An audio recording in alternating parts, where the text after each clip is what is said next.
May isang breadwinner, ito ay si Maria. Maaga silang naging broken family sapagkat ang mga magulang nila ay nagkaroon ng kani-kanilang asawa. So dahil si Maria ang panganay, siya ang tumayong mga magulang ng kanyang mga kapatid. 4 silang magkakapatid at siya yung panganay. Kung kaya't siya yung bumuhay at sumuporta sa 3 niyang mga kapatid. Dahil high school lang ang natapos ni Maria, lumuwas siya dito sa Maynila para magtrabaho bilang katulong. Buong sahod ni Maria, lagi niyang pinapadala sa mga kapatid niya para sa pag-aaral, sa pagkain at sa panggastos at pangbaon.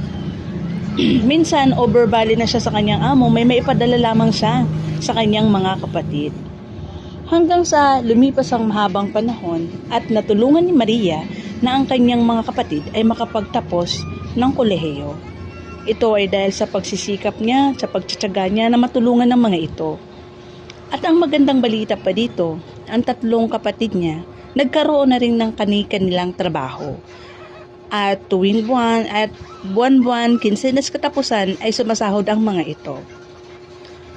Minsan, isang beses, naghihintay si Maria na may mag-abot man lamang, kahit na maliit na halaga or kahit man lamang basta galing sa mga kapatid niya bilang pagtanaw ng utang na loob sa sakripisyo at paghihirap na ginawa niya para lang mapagtapos ang kanyang mga kapatid. Subalit kahit isa sa kanila ay wala man lamang nakaalala na mag-abot or magbigay kahit man lang maliit na halaga. Dito, ayaw naman manghingi ni Maria. Ang gusto lamang niya, yung kusang loob na ibinibigay sa kanya ng kanyang mga kapatid sapagkat nag-iisa naman siyang nagtaguyod sa kanila para makapagtapos.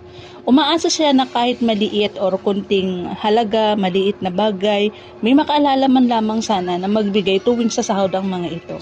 Subalit, kahit isa ay wala talaga.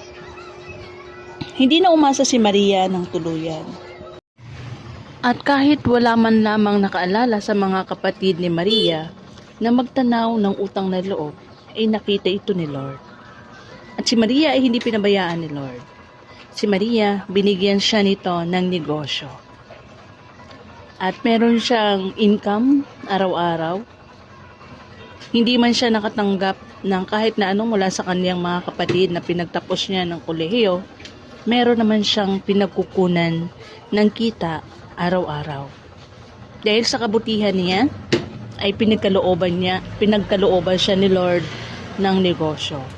At sa ngayon, nakakaluwag-luwag naman siya at minsan ang mga kapatid niya ay lumalapit kay Maria para manghiram sa oras ng kagipitan. Kung ikaw si Maria, dapat bang umasa ka na may magbabalik sa'yo or may magtatanaw sa'yo ng utang na loob?